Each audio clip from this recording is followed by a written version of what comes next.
So hello everyone, welcome to the another study blog. तो कैसे हैं आप लोग और आप लोग की तैयारी कैसी चल रही है? क्योंकि प्रीलिम्स का एग्ज़ाम बहुत नज़दीक आने वाली है और टाइम जो है पूरा कम हो चुका है और बिल्कुल ना के बराबर टाइम है। तो आप लोग की तैयारी कैसी चल रही है कमेंट बॉक्स में ज़रूर बताइएगा। तो अभी हम उठ चुके हैं और उठने के बाद मेरा जो दोस्त घर गए थे वो आ चुके हैं, तो कॉल आया था उसी का। तो अभी जा रहे हैं सुबह सुबह उसी को लाने के लिए। नीचे आ गए हैं, उबेर बुक किए थे, तो यहाँ पे जाने के बाद अब उसको ले आते हैं ऊपर। उसके बाद फिर स्टडी का रूटीन जो है वो अपना फॉलो करेंगे। तो यहाँ पे देख सकते हैं, यहाँ पे आ गए हैं और अब यहाँ पे तो सुबह सुबह भी हम जाने वाले थे बाहर ही, लेकिन ये आ गए तो अब नहीं जाएंगे।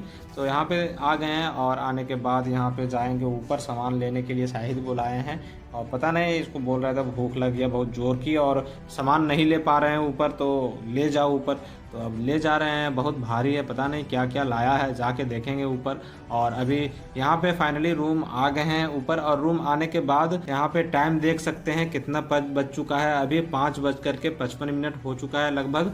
और अब डायरेक्ट टू डू लिस्ट बनाएंगे और टू डू लिस्ट बनाने के बाद स्टडी का स्लॉट जो है वो स्टार्ट करेंगे। तो फाइनली फ्रेश वगैरह हो चुके थे और फ्रेश वगैरह होने के बाद यहाँ पे स्टडी का फर्स्ट स्लॉट लगाने हम बैठ गए हैं। और कुछ साफ सफाई भी कर लेते हैं, क्योंकि थोड़ा धूल वगैरह दिल्ली में बहुत सारी धूल बैठ जाती है, जिसके कारण धीरे धीरे करके 2 या 3 दिन अगर टेबल साफ़ नहीं करते हैं तो धूल बैठ ही जाती है। बहुत ज़्यादा धूल उड़ती है इधर, क्योंकि पॉल्यूशन इतना ज़्यादा हो चुकी है दिल्ली में कि यहाँ पे अगर आप 10 मिनट के लिए बाहर जाएंगे तो फेस पे पूरा धूल बैठ जाती है, जिसके कारण सफाई करना पड़ता है। तो यहाँ पे बुक वगैरह को भी साफ़ कर लेते हैं और उसके बाद स्टडी का फर्स्ट स्लॉट लगाने हम बैठ गए हैं। और स्टडी का फर्स्ट स्लॉट में ज्योग्राफी का एनसीईआरटी जो क्लास 11th का बहुत ही इंपॉर्टेंट है वो पढ़ने वाले हैं। और क्लास 11th यानी फिजिकल ज्योग्राफी का सबसे मजबूत और सबसे इम्पोर्टेंट बुक माना जाता है क्लास 11th का एनसीईआरटी।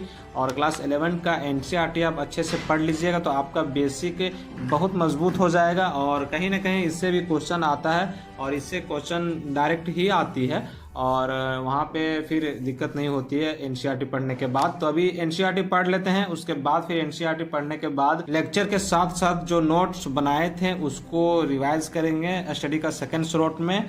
तो स्टडी का फर्स्ट स्लॉट कंप्लीट कर लेते हैं।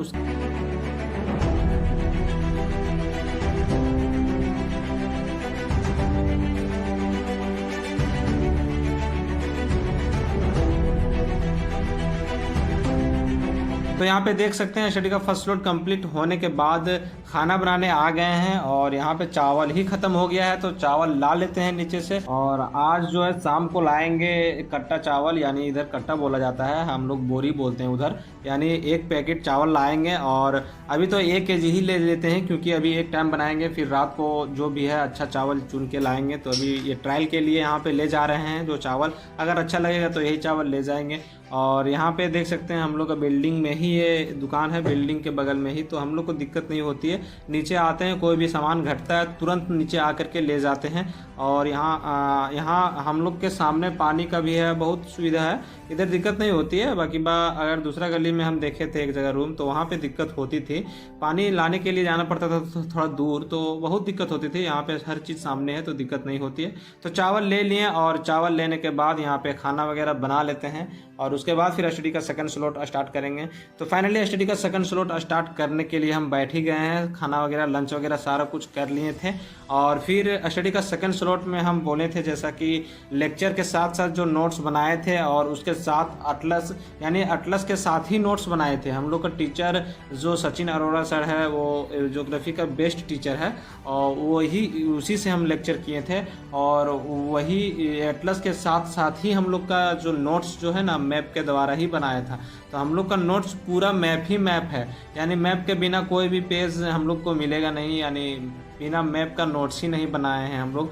और ज्योग्राफी जो है वो बिना मैप का होगा ही नहीं, तो एटलस के साथ साथ नोट्स बनाए, तो एटलस के साथ साथ भी रिवाइज कर लेते हैं।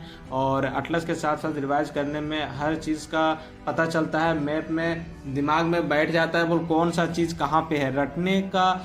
रटना तो पड़ता है थोड़ा मोड़ा, लेकिन जो है वो फैक्चुअल चीज़ जो है वो देखने में, मैप के द्वारा देखने में आसानी होती है। बोल यहाँ पे कोई लोकेशन लोकेट करके पढ़ते हैं तो आसानी होती है।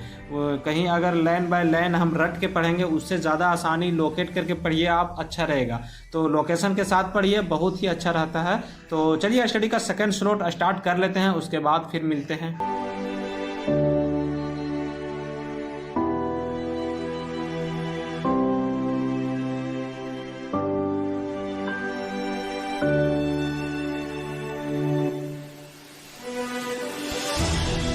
तो यहाँ पे फाइनली स्टडी का सेकंड स्लॉट भी कंप्लीट हो ही चुका है। और अब देखते हैं जो हम टू डू लिस्ट बनाए थे उसमें क्या क्या बच गया है मेरा। तो यहाँ पे स्टडी का सेकंड स्लॉट भी कंप्लीट हो चुका है। तो यहाँ पे अब मेरा सीसेट का सेशन जो है वो बच चुका है और उसका जो है रिकॉर्ड नहीं लेते हैं, क्योंकि उसमें कोई कंसेप्ट ऐसा आता है कि लेक्चर करना ही पड़ जाता है, जिसके कारण फिर लेक्चर करेंगे या रिकॉर्ड लेंगे तो फिर दिक्कत हो जाती है। उस बीच में फिर वीडियो रिकॉर्ड कट करें, फिर ये करें, फिर दिक्कत हो जाती है, जिसके कारण रिकॉर्ड ही नहीं लेते हैं। और स्टडी का लास्ट स्लॉट मेरा रहता है। तो आज के लिए इतना ही, मिलते हैं अगले ब्लॉग में। Bye bye.